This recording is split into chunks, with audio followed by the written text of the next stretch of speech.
Today's video is sponsored by Age of Empires Mobile. In the video today, I'll be going over a nice overview for you to decide if Age of Empires Mobile is a game that you would find fun or enjoyable. I'll also be showing some exclusive footage of the game from a test server. I will tell you some of the core mechanics and compare these to other mobile games I have played, and finally give you my personal opinion after playing the test server. Now, let's start off today's video by going over what Age of Empires Mobile is. Age of Empires Mobile is a strategy game set in the Age of Empires franchise, which has been around since 1997, and that is 10 years older than me. So you know this is going to be a good and developed game with a lot of dev support behind it, with a very, very comprehensive background since they've been doing it for almost 30 years now. The game plays in a medieval war setting, which is extremely unique and cool to see, and has already collected a total of 3 million pre-registers at the time of recording. That is quite a bit, to be fair. And if you want to pre-register after seeing some of the amazing footage so far, or you've already played an Age of Empires game, whether it be Age of Empires 1 or some of their newer games, I highly recommend it. The link's in the description, and of course it's completely free, so just go and check it out. Next up, let's go over some of the core mechanics I saw when I was playing the game, and we can begin with some stuff that was similar to Rise of Kingdoms. The first aspect I found really similar to Rise of Kingdoms was you build your city up, upgrading buildings, doing buildings that have prerequisite requirements, and going through different ages. So for example, in Rise of Kingdoms, you go through the Bronze Age, Copper, Dark Age, Feudal Age, all those ages. And Age of Empires Mobile holds a very similar progression system, at least when you upgrade your city. So as you upgrade your city center, which is the main building, similar to your city hall in Rise of Kingdoms, you will reach higher ages, you will get to different tiers of units, you'll unlock more technology, you'll become stronger, and it's a very similar progression system there. It's nice, simple, and really easy to understand. Another cool thing I noticed was that whenever you are upgrading, you can pretty much just spam the speed ups, and instead of having to manually choose which ones you use, you can use the fill up button, which automatically chooses the amount of speed ups for you, and if you go over, you actually get the amount of speed ups that you used refunded. So let's say you're 3 minutes extra, you will get 3 minutes of speed ups back, and also if your building is under 5 minutes, you will pretty much get that upgrade for free, and it will instantly complete, which is just very nice and quite convenient. Another thing that is quite cool is when you're playing through the game, you'll recruit and you'll unlock many different figures as commanders. They're all historical figures, they all have some historical significance, and the only way I noticed to unlock these historical figures was inside of the tavern. These figures will then lead your armies into battle against either other players, against enemy alliances, against enemy troops on the map. Whatever it may be, these historical figures are the main people you fight with. So they're the key commanders that you'll be fighting with, and they definitely are super cool. A lot of them are really cool looking. My favorite is probably Leonidas, and I got given him for free, so I definitely do like him even more. On top of this, all the commanders seem to have a skill level, a normal level system, and a star system, which means you can progress and make these commanders or historical figures stronger. Granted, something I noticed, it seems like it's a little bit more long-winded than Rise of Kingdoms with skills that I tested at least going up to level 10, and keep that in mind. It means it's going to take longer to max your commanders, at least depending on how many resources we do receive. But it also does mean that there is a very solid chance that there is a more gradual progression system and there aren't as many spikes in power. So you just gradually level up these commanders slowly over time, which means you get rewarded more for playing the game rather than randomly getting strength boosts, which are present in some games like Rise of Kingdoms, where it's like you upgrade the commander and you get their expertise and there's a massive strength boost. I noticed Age of Empires Mobile, when I looked at the skills and the upgrades, seem to be a bit more gradual, a bit more easing, and you get overtime value rather than that instant hit. The next thing that is quite similar is in Age of Empires Mobile, there is also a civilization system, and there are currently 4 different civilizations, and each one has got a pretty unique look. On the screen right now, I have China. They've obviously got a cool city. France, completely different.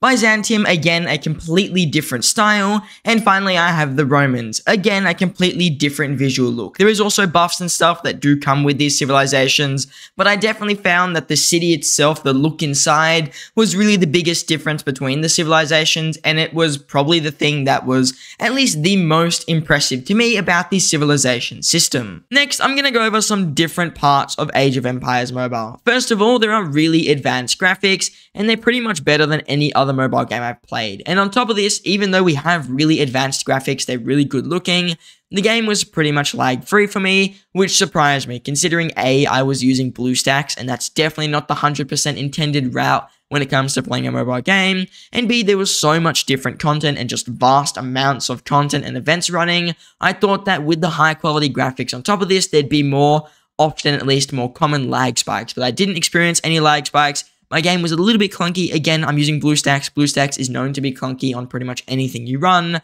but I see it being a very, very well running game, and if I played the iOS version or the Android version on an actual Android device, I think there would be pretty much no lag spikes at all.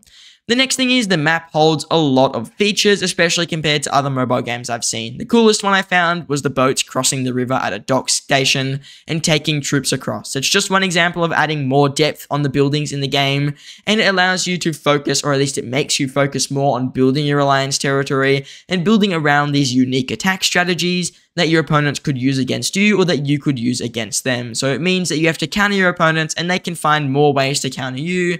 For example, taking the boats. Another thing which is more related to the graphics of the game and definitely with the city itself, it feels very vast. Your own city feels like a separate map with different layers and spots where stuff is built. For example, my city center, which is the key building in your city, is at the top of a hill, while my other stuff like the gathering and training troops and your research are located below. It really gives you a bit of like a hierarchical structure with the most important buildings and the lesser important buildings, and it makes your city just feel like its own separate section in the game. It's super cool, it's super unique. I've never ever played a game that does it like that, so I do find this to be one of the aspects that, funny enough, I enjoyed the most, and I found the most immersive at least, because most cities are not just a bunch of stuff crammed in a small area. It's spread out, especially medieval times. It's over certain layers and mountains, which would stop invasions and stuff, so I found that quite cool and definitely was a fun thing to see, and just a small touch of realism in the game.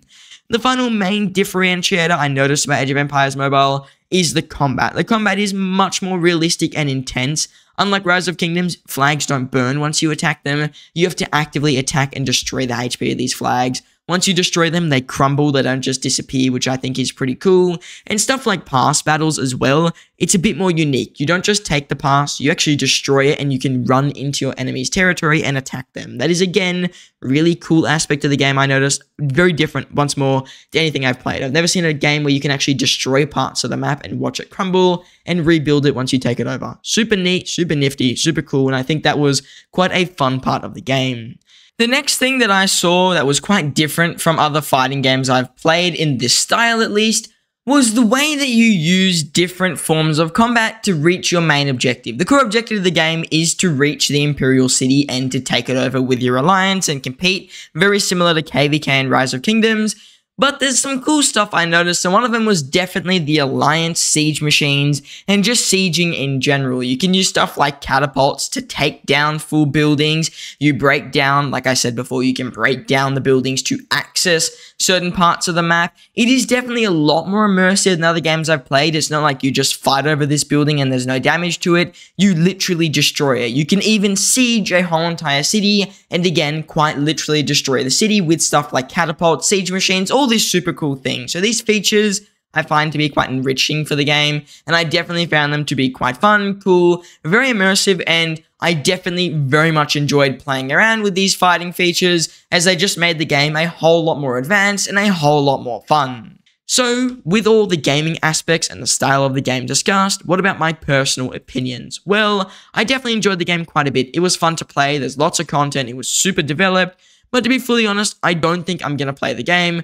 purely as I have extremely limited time nowadays and it's devoted to other games and other avenues in my life. But if you're looking for a brand new, feature-rich mobile game that you'll just find fun on a bus, wherever it may be, away going to work, or just at home, I think Age of Empires Mobile is one of the best, if not a great option for you to play. I enjoyed the graphics the most. I've always liked the realistic graphic style, and I think that if you've played Age of Empires before, this game is pretty much on point. It would definitely float your boat and be a fun experience that you would enjoy. So I highly recommend checking it out. Again, completely free, costs you nothing. It's on your phone, super convenient. I see it being super fun and super cool if you have the time or you're just looking for a new game.